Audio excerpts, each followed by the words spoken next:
Hey everyone, this is Michael with the Round Number on YouTube channel. Welcome back to the channel. Now for today's upload, might be not making any new friends with this upload, but I'm gonna go ahead along with it. So this upload is not intended to be a historical overview of Hulk Hogan's career. I'm gonna be addressing the wrestling community, including podcasters, and amongst other people, professional wrestlers themselves. Now, to the wrestling community, including podcasters, some of you have shown yourself to be the biggest man babies on the planet through your opinions since the passing of Hulk Hogan. A lot of you cling to Hulk Hogan as your hero well into your adulthood. Many of you are in your 50s, approaching your 60s, publicly declaring on Facebook, Discord, and YouTube that Hulk Hogan, along with Vince McMahon, and even your grandparents and parents are on the same level. Like, a lot of you seem unaware of how embarrassing this is for your family and your own reputation.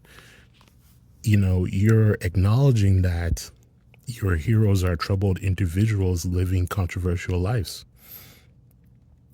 In short, these are not the people who should be idolized along with your parents or grandparents.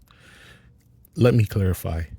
I don't think it's childish to continue watching wrestling into adulthood. However, openly admitting that Hulk Hogan or any wrestler is your hero is frankly embarrassing.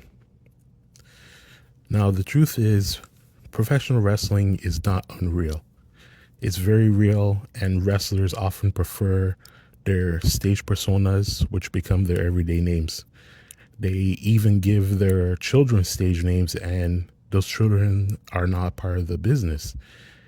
It's really absurd for somebody involved in the wrestling industry to claim that there's a significant difference between the wrestling character and their own true selves. And it's also absurd for fans to continue to uphold that idea. Now, in 2015, Hulk Hogan became embroiled in a scandal that was not orchestrated by a pro wrestling creative team. This scandal involved racist comments made during a secretly recorded sexual encounter. As a result, Hulk Hogan became persona non grata in the WWE, and rightfully so. This incident raised the question, could Terry Bollea, Hogan's real name, continue to be associated with the WWE? And the answer is no, because Terry Bollea, to most of us wrestling fans, is Hulk Hogan, the hero we admired as children, and for some still will do into adulthood. Hogan did something unacceptable. Now, this brings me to the he said, she said argument that reveals a lack of understanding within the wrestling community. While I expressed my sadness over Hogan's passing on my last upload, I also recognized him as a controversial figure whom I can't forgive. Why? Because no amount of accomplishments can erase Hogan's long list of controversies.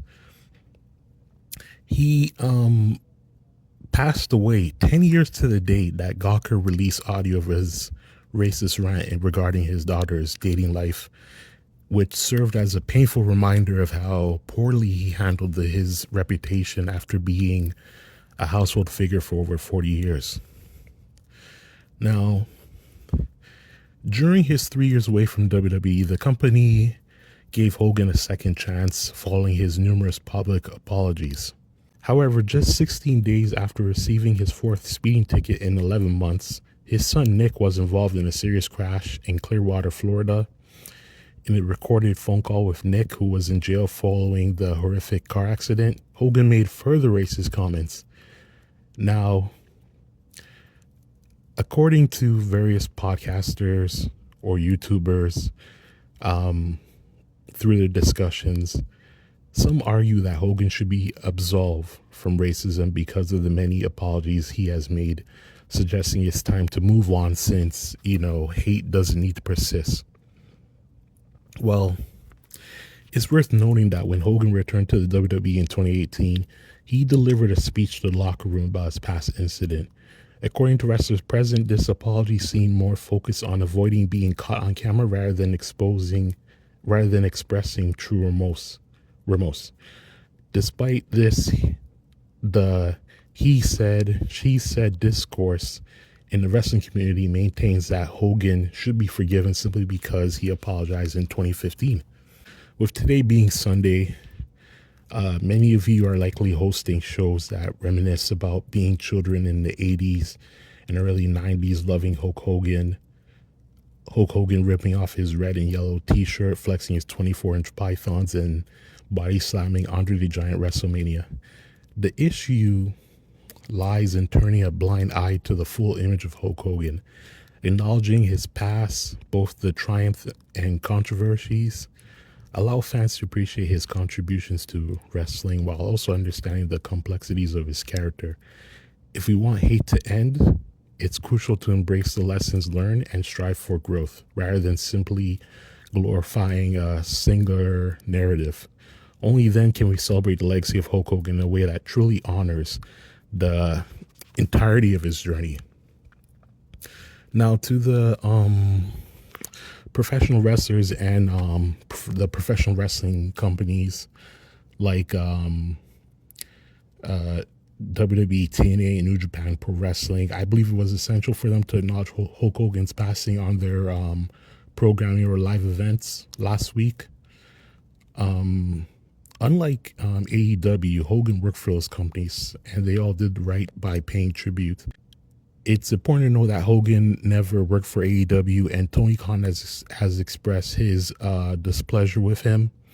Many people in AEW were part of WWE in 2018 when Hogan made a speech admitting he was upset about being recorded, but not upset about being a racist. Now, I found it very interesting that after WWE acknowledged Hogan on SmackDown, they went to commercial and returned with Logan Paul making a joke about the audience cheering for him instead of Hogan. This suggests that while WWE needed to show respect in addressing Hogan, they also felt it was acceptable to move on and make a joke afterwards. And I think anybody offended by what Logan Paul had to say, just disregard it. Like, WWE has the freedom to make jokes, and Logan Paul, I don't think, will face any repercussions for it. Now, finally, I just want to address those Bible-clutching wrestlers who use their religion as an excuse to forgive Hogan. You are all a joke. I don't even want to say you guys' names. The Bible you clutch has a spine, and you should grow one as well. Okay, that's all I have to say on this upload. Leave your comments down below, and I'll talk to you later.